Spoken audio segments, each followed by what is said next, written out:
Welcome to One Earth United, where we salute Indigenous artists here in the US and around the world. I'm Cynthia Arnold, and it is my pleasure to welcome Zeejah Fazli, who is an entrepreneur, a producer, and the founder of Face Pakistan.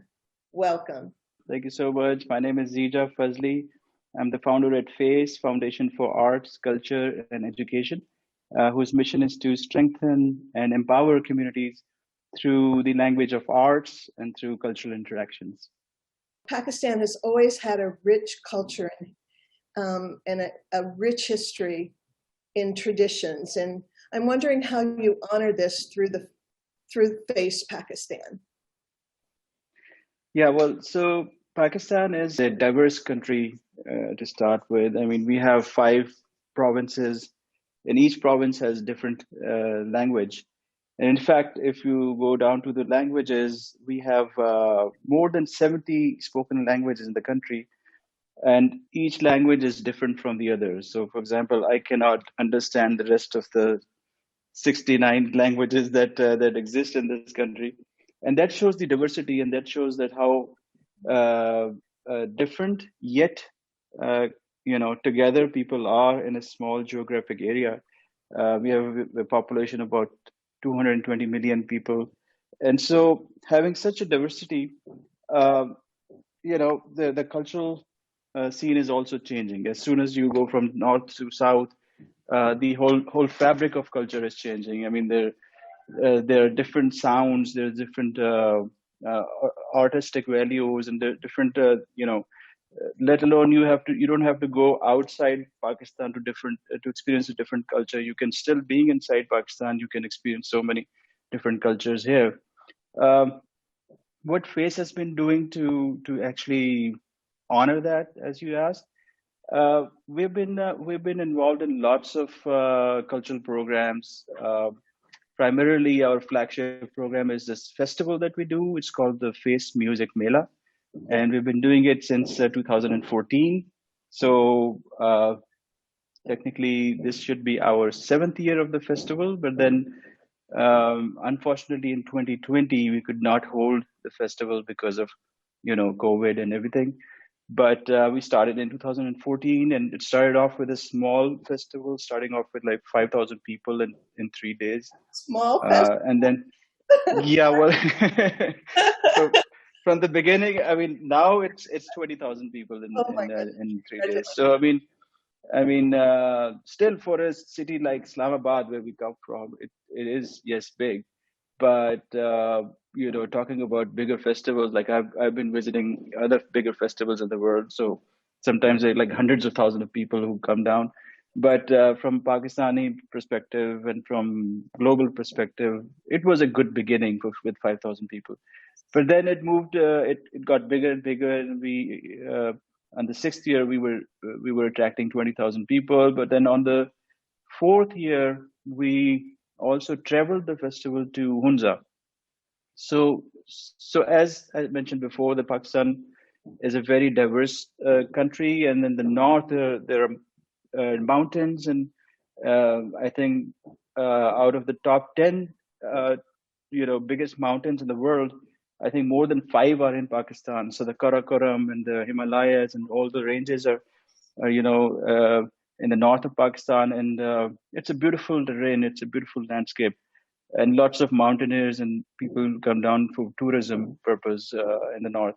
So we took the festival to the north to promote tourism, because we feel that cultural tourism is also one of the most important areas that need focus in the country. So we took the festival to Hunza and called it FACE Mela Hunza. So the festival started traveling. So it started off with Islamabad, then it traveled to Hunza. And in the meantime, another interesting thing happened was that we took like a delegation of musicians to South by Southwest Festival in Austin, Texas. And that started off in 2015. So in 15, 16, and 17, 3 consecutive years, we took about like 70 musicians to South by Southwest and did a Pakistan music showcase. And one of the worth mentioning thing is that the mayor of Austin, while we were doing the showcase, and the mayor noticed the activity going on because we were covered by Washington Post, New York Times, Billboard, and all these. So the mayor proclaimed March 14th, 2016, as the Music of Pakistan Day, which was a good achievement for us. So I mean, we were spreading around all the indigenous musicians to using our platform of festivals and using other festivals to connect with us. And so we traveled the showcase to different other parts of the world. This is one of the major things that we've been doing to honor the cultural scene here. Besides the festivals, we also made a documentary film, which is called the Indus Blues. And that film is actually it's a 77-minute long feature-length documentary that won 4 international awards.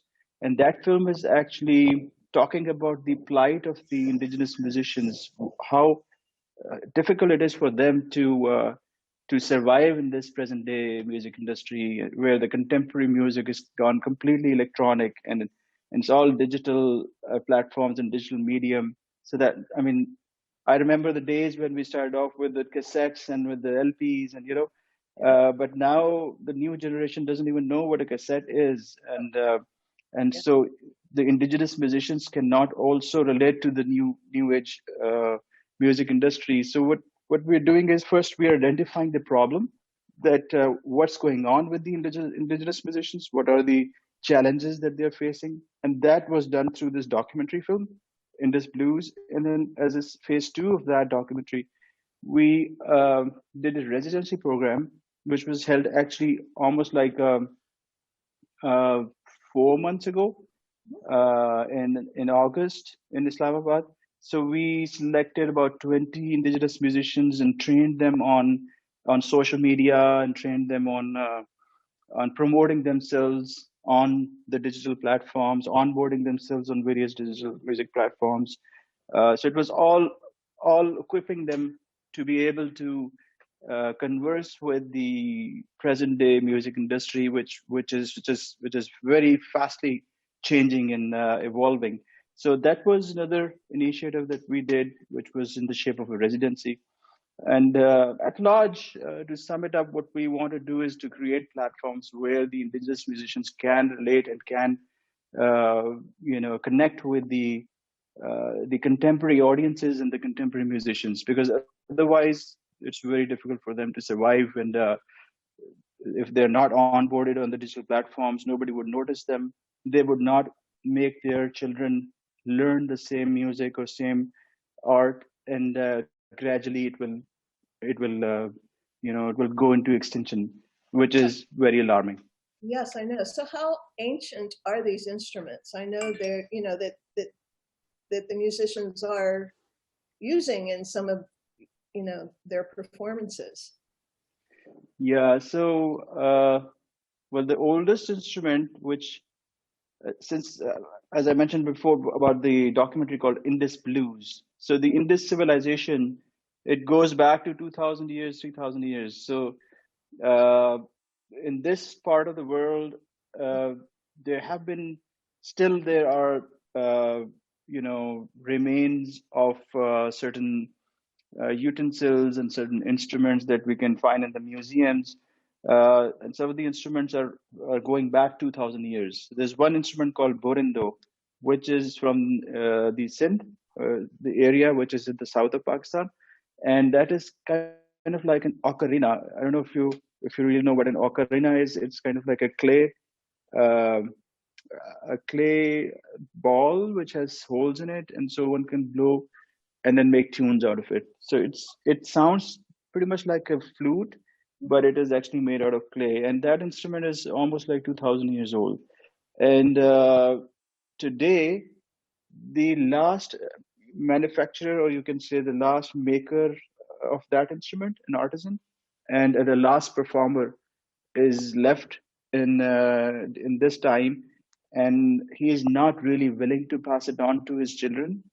I mean, he is willing, but then his children are not going to make a good livelihood out of it. So he's not very confident that if he's putting his children into this activity, would he be making enough money? So that instrument is now endangered. So it's the last generation who's playing it. So to answer your question, yes, like 2,000 years plus. Some of the instruments are that old. Well, when you speak about the diversity in Pakistan, how would you describe the music? It's probably just as diverse. Is there a certain tone, like sing deep in from their throat, or how would you describe it? Yeah, so I mean, most of the instruments in this region are more folk. I mean, we call it the sound of the soil. So it's more like um, more simpler in tones. I mean, for example, this instrument Borindo I was telling you about, it's got only 5 tunes, 5 notes, and uh, similarly, there's another instrument called iktara, which means it's like only one wire, one string in it, and so he plays it with a finger, holding it like this. Especially the performance that you'll see of Wahid Baksh later on, he's using that instrument called iktara. So it's just like one string, and he's playing one string, which creates a drone kind of an ambience. So most of the instruments are rather more simpler in nature and and not very complex or numerous in notes. So they have limited notes and more, you can say, more basic sound, which relates to the soil, or which relates to the nature around them. So because back in the days, people used to live in villages, and in villages it was more like a person sitting under a tree in a desert, or in some terrain, and is singing a song for his lover, or maybe for for the audiences. So it's not a very complex orchestral or very you know um, complicated music. It's very simple, that anyone can relate to that kind of a sound. So far there are like 23 instruments that we have, through our research, figured out that are getting endangered and that are indigenous to Pakistan. And some of them are really in the category of endangerment. Uh, we are trying to preserve them, promote them, and doing our best to sustain those musicians who are playing them. So how do you? I mean, with COVID, I would love to have a festival here and showcase the musicians and the ancient, almost artifact instruments. I mean, how are you coping with this right now during COVID, the challenge of COVID? Are you doing, I guess, virtual performances, or? Yeah. So, well, lately during the whole COVID period, our major project was holding this residency, which happened in August last year. So, throughout the year, we worked on selecting, the right candidates or the right musicians who would be part of that residency, and then not only training them to be onboarded, we made sure that they get a certain stipend for just to make sure that during that month of residency they're at least making some money. And then most importantly, we made videos out of when they got together. We actually produced on spot, produced 10 songs and made videos of those 10 songs. And those 10 songs are on our channel now, called Heritage Live. It's a YouTube channel. And then there's another channel which is recently opened in Pakistan called Rinstra, which is actually monetizable channel. So it's called Rinstra, Rinstra. It's an indigenous, you can say, a local YouTube similar channel, and that channel is monetizable. So I mean, when they're putting their stuff on that channel, so they're making some money also. So we're trying to create opportunities for them to make more money, to be able to survive. And yes, talking about virtual performances, thank you so much, Cynthia. You you have actually made this happen, that One Earth United and Face this new collaboration is very unique in the sense that now these people can be heard cross border in US and across the world, and so which I think is very important for them to be able to survive and to actually carry that flag for our generation, because it will be very shameful for us if we are not able to do or give back to those musicians and preserve this culture that we have in our heritage. So yeah, this is what we've been doing, having virtual performances, especially in collaboration with One Earth United, and then having a residency program that we finished last year. And we're looking for more opportunities. We're actually now waiting if the dust is settled, if this Corona thing is over. We're already planning a festival in July in Hunza. In fact, just like 15 minutes ago, I finished a meeting with some relevant stakeholders about that festival. Where is it? So we're in process of designing that. Where will it be? It will be in Hunza. Okay. Yeah, in Hunza, in the north of Pakistan. So Okay. Because we want to look at approachable places, one. Number two, that is one area where the corona cases are very less. So we are hoping that by July, the corona will be much more controllable in that area. Plus, it's a touristy spot. So when the corona situation is better, people are kind of fed up of sitting at home, so they would want to go out and visit such festivals. And so we are thinking to hold it over there if everything is fine. If not, then what we'll still do is that we will have the festival in small locations, and it's not going to be a huge 10,000 people at one place. So it's going to be one activity is happening at one place, one another place, so that the corona protocols are also COVID protocols are taken care of, and there is no risk of any spread of COVID. So this is what during this time what we've been trying to do. It was interesting that you mentioned the musician with the ancient clay instrument. I can't remember the name. And Borindo. Pardon? Borindo. Borindo. And how he was concerned that his children, it wouldn't be profitable for them. So how have you found it difficult for young people to really practice the culture? Or is it different in Pakistan where they still feel proud of who they are? And what would you recommend to people watching, how they can teach young people to appreciate their own culture as well as others? Yeah, well, I think in my opinion, it's very difficult to teach someone to appreciate one's or anyone else's culture, because it's kind of like a very human connection. I mean, it's just like love. So it's very difficult to teach somebody to love. You know what I mean? So in my opinion, it has to come from within. The values and the roots that one is coming from, and then how you can relate to somebody else's roots is something that has to come from within, and it's more like of a spiritual nature, you can say, having more intrinsic value of who you are and where you come from and how your ancestors were like, and what is actually the sound of the soil and the region that you were born in. And so first it has to come from within, which will come only if you get an opportunity to view it or to feel it. Because if you don't ever get an opportunity to view or feel it, it will probably not ignite within you.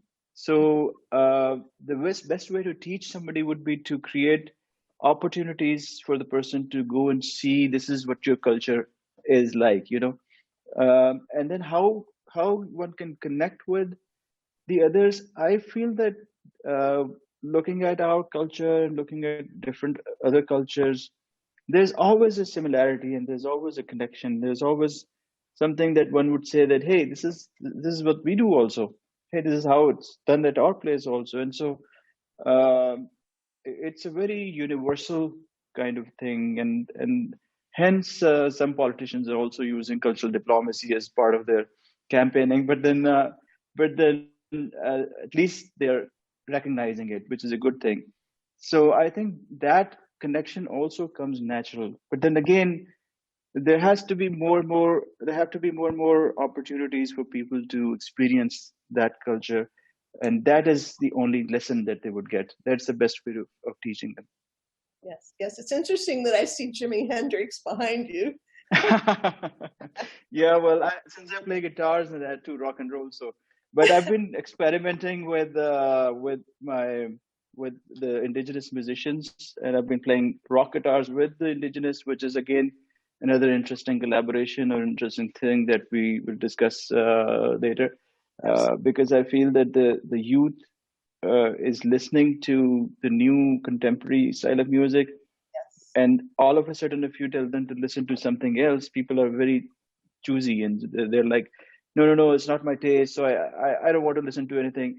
But if Yes. they're listening to, for example, EDM, and in that electronic music you can hear some different sound of maybe some indigenous instrument, then they would like, hey, what's that? So I mean, they need to first whatever the popular style of music is which the youth is listening to, very smartly, without losing the authenticity of the indigenous instrument. If that can be collaborated with the contemporary music, that's a good way of letting the youth know about the indigenous sounds. Yes, I've noticed, I work with a lot of indigenous tribes in the United States, and they're very into hip hop, Yeah, a version of hip hop, and it's great, it's and great. Yeah, it's building pride in the young people and in their yeah, yeah, culture, yeah. and that's so important. So I love what you said as well.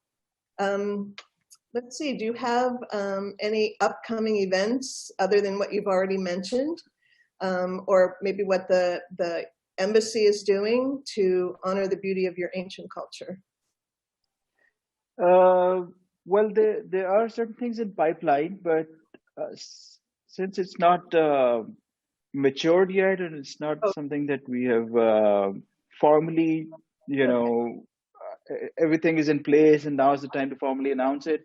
I think it'll be a little premature for me to announce a couple of things which are in pipeline, but I can always tell about a vision at large, Mhm. which is which are which is like two pronged, you can say. One is that we at Face, my personal vision is to establish Face as an institute, academy, or like learning institute, which will have films, which will have music, which will have dance, which will have visual arts, and so these kind of disciplines, like a proper school, Yes, yes. and because unfortunately in the capital we still lack a proper international standard school. There are some in Lahore, there are some in Karachi, which is like 4 hours drive. Lahore is 4 hours from Islamabad, and Karachi is by air 2 hours. So lots of students from this area, and especially the north, they it's difficult for them to access education. Um, and they have to travel a long distance by road to reach to a reputable school or institute.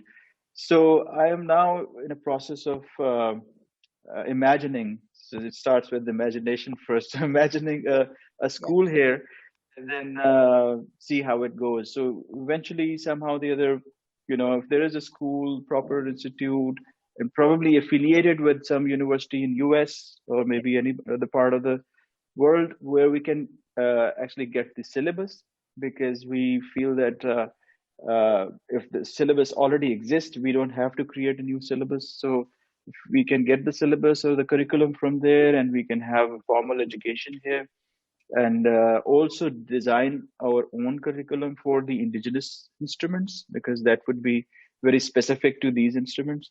And that way we can preserve and promote our indigenous culture, as well as have more creative people coming up and participating. So this is one vision, and the other one, rather more shorter term, would be that to create more collaborative um opportunities where the indigenous has a chance to meet the contemporary, and then they can, do something together. Because this way, some people would say the authenticity of the indigenous music will be compromised. In my opinion, it's not so. I think there are lots of people who are experimenting music, and then music is always evolving. And so some people want to see it in the untouched original form. That's fine. But then the youth is more experimental, and then they probably want to experiment more. So in our upcoming activities, we'd want to do more and more collaborative style of music where the indigenous is meeting the contemporary, or one indigenous is meeting the other indigenous, as in from a different country maybe. And so that way, they experiment more and have more visibility also. That is brilliant. Now, will that include art and dance as well? Because I Oh, have yeah. some connections, that would be fantastic. Schools of Yeah. people I know that I'd love to recommend. Great. That'll be great. And this is exactly what. Interested? How do they get a hold of you? I guess they can contact you via. You can be the face of face in the United States. Yeah, so One Earth United and Face can collaborate on this one, and it'll be lovely if we can come up with something like this. Yes, thank you. Is there anything else that you would like to add? I'm so excited. I think we'll be airing it on February 21st. Okay. On One Earth United website at 7 p.m. Eastern Standard Time, and then we'll work out a time also for your website as well. Super, thank you. I just want to add here that it's a great work that you are doing at One Earth United. I was just discussing it with my colleagues here that your ideas and your passion for the indigenous musicians and the indigenous culture is commendable, and your new ideas, which is like this virtual passport, which is very, you can say it's a very unique idea, which I think would work best because there are lots of people who'd want to help these musicians and who'd want to see these kind of virtual, performances. But then there were never any initiative where the artist could benefit from it. But through this way, I think it is a very unique idea, and thank you so much for thinking that way and for believing in Face and these musicians who are from Pakistan, and who many people would get the opportunity to listen to and see in the future, in the next broadcast when we do it. So thanks so much, and I think we'll do more and more of this in future. Excellent. Thank you so much. Thank you.